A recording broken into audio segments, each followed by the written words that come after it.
Welcome to the first video of 2021.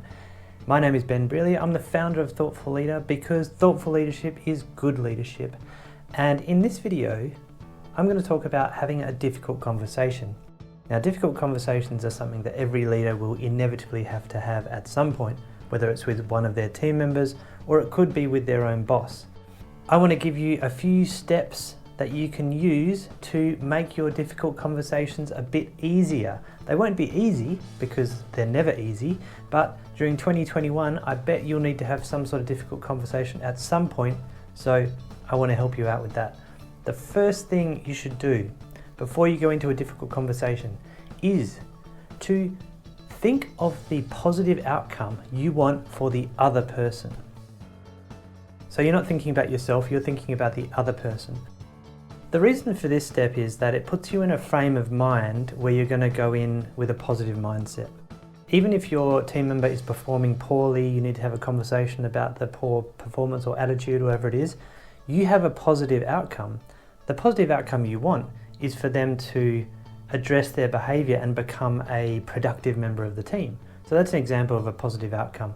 So that's the first step you should take when engaging with a difficult conversation. Before you even get in the room, start to visualize that positive outcome you want for the other person. The second thing to do, once you're in the room having the difficult conversation, you want to establish the purpose very quickly. So you don't want to, let's call it faff around. You don't want to mess around having small talk. Oh, what was your weekend like? Oh, what's the weather like? Having a joke and a laugh or whatever it might be. Difficult conversations can be awkward, but it's important to put it on the table early about what this discussion is really about. You don't want the other person confused about what you're going to discuss. You want it early. You want it highlighted early what the topic of the conversation is going to be. That stops all the awkwardness. It really cuts to the chase because you need to get it on the table as early as you can. The next thing you want to do is to get your evidence on the table. So you've probably noticed something that is causing you to want to have this conversation. Maybe it was a fight that this person had with a team member. Maybe they did some poor quality work. Whatever it is, you have to come to the table with your evidence. And this isn't necessarily a police investigation, but evidence just means you may have noticed something, or you've seen an email, or whatever it might be. You may just say, look, the other day I heard you talking to, Bob, and I didn't think you were very respectful to Bob. So this is why we're having this conversation, right? So even if it's just an observation that you had, you don't have to have everything written down necessarily, but you have to have some sort of basis for what you're trying to talk about. Otherwise you come in as a bit of a, you're lacking credibility.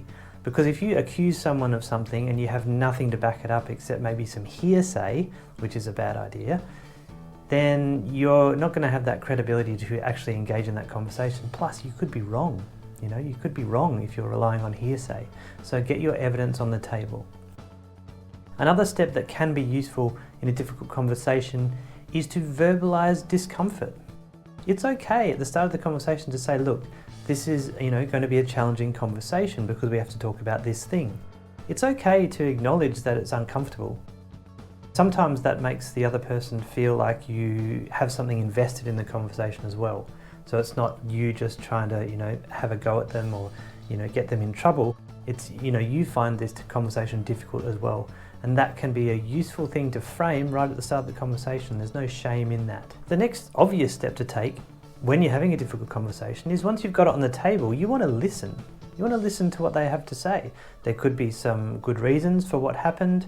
There could be some problems at home or problems in the workplace that you weren't aware of. So just listen and keep an open mind and remember the positive outcome you want for the other person. And if you find that after you're listening, if you find that it's difficult to have this conversation because the person is not in a good frame of mind, maybe they're very emotional, it's okay to defer it to another time as well. But you can't keep deferring it forever. You're going to have to tackle the conversation at some point. So keep your ears open and listen actively. Respond to what they're saying, acknowledge their point of view, and then have an open conversation about the topic at hand. Another thing you should do as well in a difficult conversation, obviously towards the end, is develop some actions or goals as the outcome of the conversation. So one thing that many leaders do is they have a difficult conversation that's quite awkward, and they say, I'm not happy with this, I'm not happy with that, this has got to change, and the person goes, okay, yes, I won't do it again, it's going to be good. Now that's fine because the leader thinks they've had the conversation and it can be quite stressful, so they're probably relieved to get out of there. But what you want to have is some sort of goal or outcome or action or next steps out of this conversation. So for example, okay, let's reconvene in 1 week's time and we'll see how you're going with that thing. Or let's check in 2 weeks and I want to see some improvement in this area.